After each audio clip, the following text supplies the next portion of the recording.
We heard from the Special Investigations Unit, which invokes its mandate anytime there is any type of incident involving police officers and civilians that results in injury or death. And in this case, we know that the Toronto police officer suffered a stab wound to his leg. We know that the suspect was shot. And so we'll hear from the SIU in a minute. I first want to bring your attention, though, to some video which really captures some of the chaos at the scene this afternoon at College and Lansdowne when there was this altercation between police and the suspect. It was outside of a Tim Hortons at a plaza there, and the Special Investigations Unit has just confirmed that there was police officers responding to a call for a person in crisis, and that is when the altercation ensued outside of that Tim Hortons. So we're going to hear from the Special Investigations Unit now. Again, they just gave this update, and we'll also hear from the girlfriend of the suspect who came out to explain what she experienced.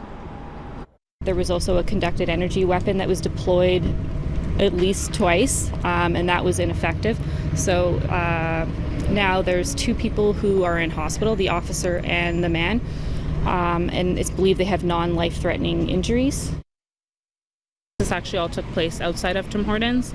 It started when they both grabbed him, saying that they had a warrant for his arrest and that they were going to take him. That's kind of when everything started escalating.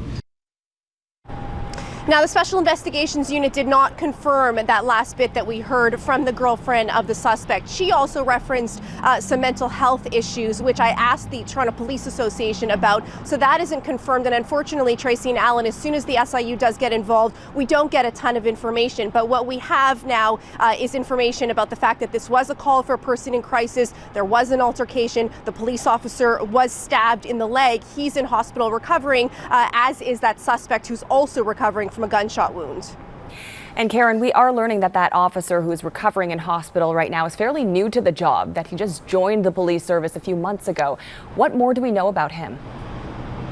That's exactly right. We've learned that he was on the job for less than a year, in his early 20s, that he was past his probation period, that he was responding to this call just like any other police officer would. Now, there's a great deal of frustration right now, Tracy and Alan, about the fact that there have been a number of police officers in the city this week who have been injured in incidents while in the line of duty. And we heard that echoed by both the Deputy Chief of Police as well as the President of the Toronto Police Association, who you'll hear from now.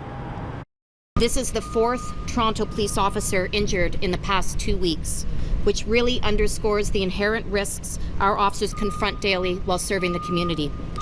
I want to take a moment to acknowledge the bravery and the dedication our officers who put themselves in harm's way to keep others in the community safe. Their commitment to duty and the public safety is commendable. It has to stop. We need the public, and we need the leaders of our of Canada, of the city, our councillors, everybody to come out and support the work that our men and women are doing each day. The violence has to stop. So a lot of frustration and a lot of concern for officers. There'll also be a lot of questions about what happened. What are the circumstances that led to this altercation today, Tracy? Certainly, though, we do know that both the police officer and that suspect who were both injured today are recovering, and the Toronto Police Association has said that the officer is in good spirits. All right, Caryn Lieberman live outside St. Michael's Hospital. Thanks for the update.